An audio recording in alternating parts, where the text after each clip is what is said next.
So I'm gonna just tell y'all the dream, and then I'm just gonna give y'all like a very, short interpretation of what the Lord revealed to me.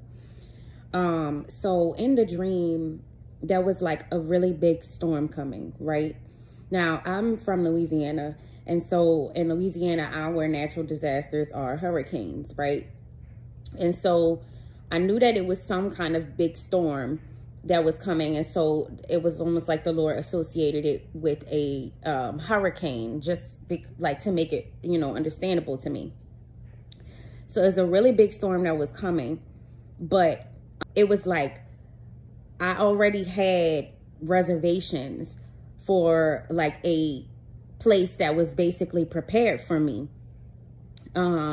It was like a place of paradise, right? So say, for example, like in Louisiana, if we have a hurricane coming, so we'll, fly to different states or drive to different states, and, stay in hotels. And so it was pretty much like that kind of situation. But the place that I was going to, it was like a resort, right? Like it was like this really fancy, beautiful hotel that's like a paradise, okay?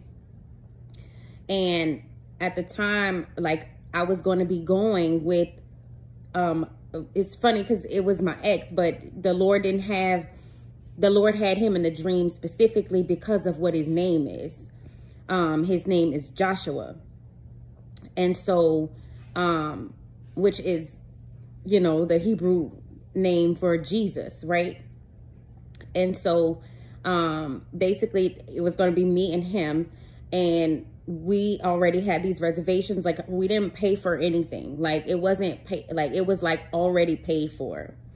But then my family members were in a dream, and they were like scrambling at the last minute trying to get a place to go and stay because they weren't prepared. And so I was like trying to call around to see if I could get them rooms in a hotel, like just basically I was really concerned about them and what was going to happen to them. But, it was like, there was really like nothing I could do. Like, I just remember, toward the end of the dream, it was really like nothing I could do. Like, everywhere was like pretty much sold out. And so, I ended up waking up from the dream. And so basically the Lord is just, like I said, I'm making this short, straight to the point. The Lord is saying a storm is coming. Okay. I don't know what that storm looks like, but another thing that he continuously shows me, y'all, I can't make this up. Almost like every other day when I'm driving, I see on the back of people's license plates, like, how a license plate will have like 3 numbers, 3 letters, right? I see the word ARK, A-R-K, over and over and over, over and over and over. And the Lord is allowing me to see that because he wanted to connect to that dream that he had showed me months ago. And basically he's saying, get on the ark, okay? Or if you are a believer, most of you are already on the ark. And what is the ark? We know that the Lord in the word of God, in the times of Noah, which we are living in today, which Jesus said in the word, it would be like the times of Noah, right? We clearly see we're living in that lawlessness that was going on in the times of Noah, okay?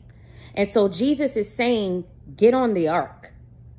Get on the ark, because he had the specific person, my ex, not because I don't even talk to this man at all. I didn't understand why he showed him, but I know why now. Because his name was Joshua, and he was letting me know I was going to this place of paradise, this place of promise with Jesus. And the fact that it was paradise, y'all, like I'm telling y'all, it was like a resort. I believe that was the Lord, even just like referencing like heaven. I don't even necessarily know if it was like, it could be like a place of security. And like he's saying, okay, my children, those are who are on the ark. They will be safe and they will be protected with this storm that's coming. But he also was showing that we would be secure in our heavenly place, right? In the heavenly places when we leave from this earth, no matter what the storm is.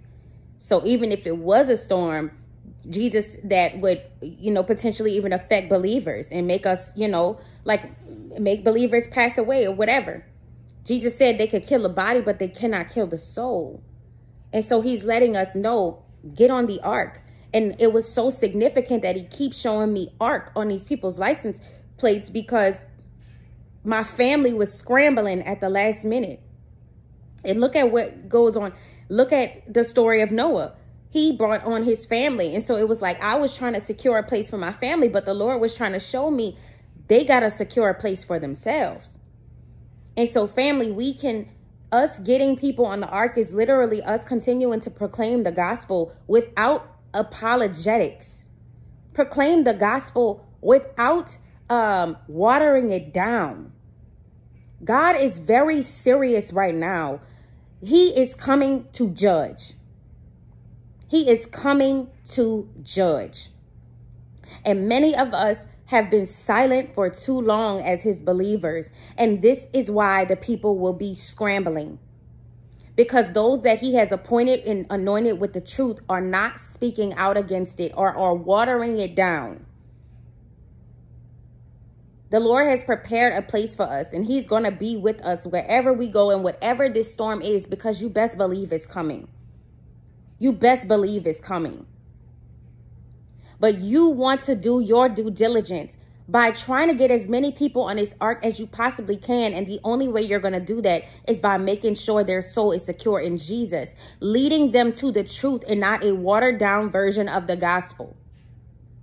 Not continuing to keep on talking about pray for these souls of people who are literally working on the behalf of Satan. I'm sorry, but I'm so much more concerned about the lives that they are casting down to the pits of hell with them. These people who genuinely have no idea that these people are being governed by demons, than I do the ones that literally signed on a dotted line to be controlled by a demon. And so I really ask you today, like, how much more important is it that, we focus on saving those by exposing the lies and exposing the devils, then so much more focus on talking about prayers for people who are willingly devoting and giving their souls to the devil every single day. I'm sorry, but I'm more concerned about those that do not know, and they're not purposely choosing to follow these demonic stuff. They're just fully deceived.